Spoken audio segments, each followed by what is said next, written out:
p.m., I just want to take you back to your sentiments about Raila Odinga, because in the event you choose to support Raila Odinga, what makes you think you'll succeed where Uhuru failed?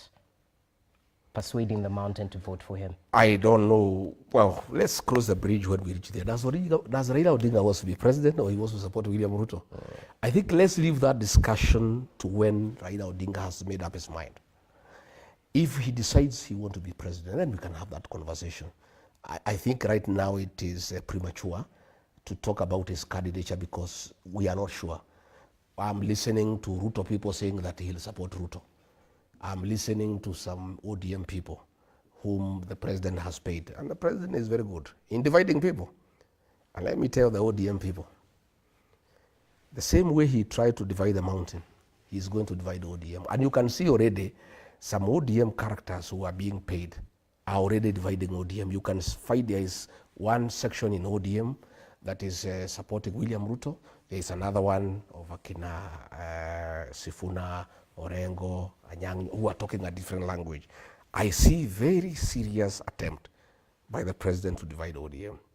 And you know, one time I asked him, when we were pushing Baba to go to African Union, and we were talking. We were not good friends, but we were talking.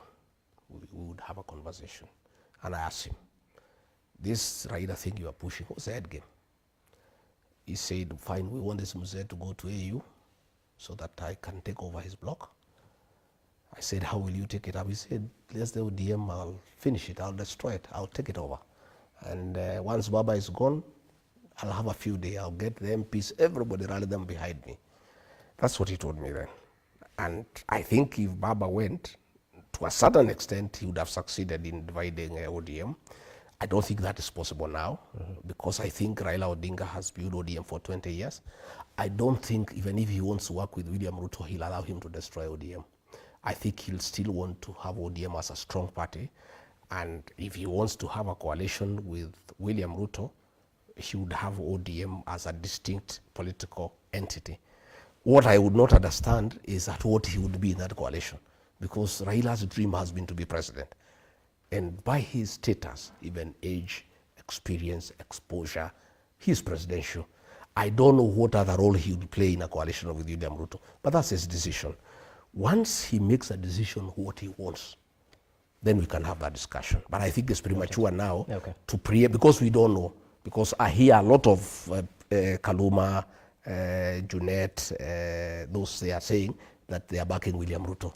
So I think it's premature to discuss whether he can be supported or not, because he has not decided what he wants. Once he decides and he says he is a candidate, then we'll sit with Kalonzo, we'll sit with Wamalwa, we'll sit with Natebea, Matiang'i, myself and others, and we look at the whole scenario. And whatever suits Kenya, I want to, from my end, I'm very selfless. So is my community.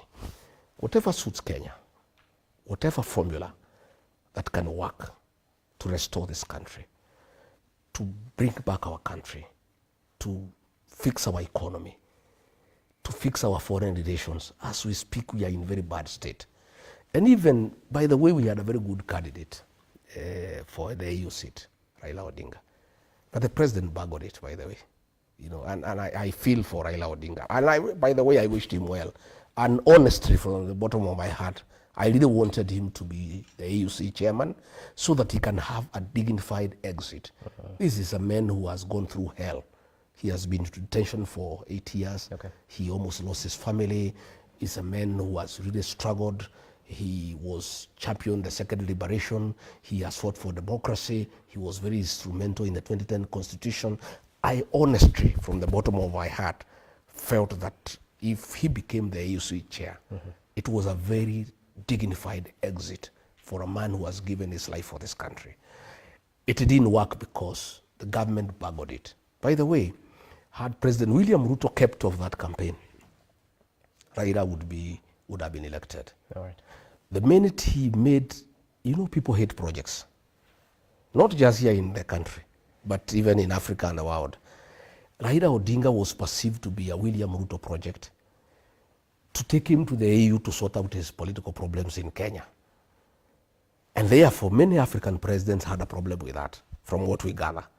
They said, we don't want William Ruto to dump Raila in AU to sort out his problems at home. So many people had a problem with that. Again, they were also not able to study the geopolitics in a proper manner and see how to handle them. Then the way the president handled the DRC issue, he rubbed many people the wrong way. Again, I don't know who advised these people. There was no need to take a cheering squad to Addis Ababa. You know, this election is a highly diplomatic maneuver, you know, whispering to the ears of presidents, because it was very demeaning to African presidents to think that you can persuade them to vote for Raila Odinga by bringing a cheering squad, singing Bado Mapambano outside the hall. I mean, it was very demeaning to African presidents. So that was a diplomatic blunder. It was a diplomatic blunder. Okay. This guy who won came with only 4 people. Because these are presidents, these are people who make decisions based on many facts. You cannot persuade them by cheering, by bringing a crowd to sing around there and all that. And even many diplomats were very offended by Kenya, by the kind of show that they took there to Addis. So the way that thing was handled, they goofed in a very big way. Since you're talking about diplomacy, I have to reel you into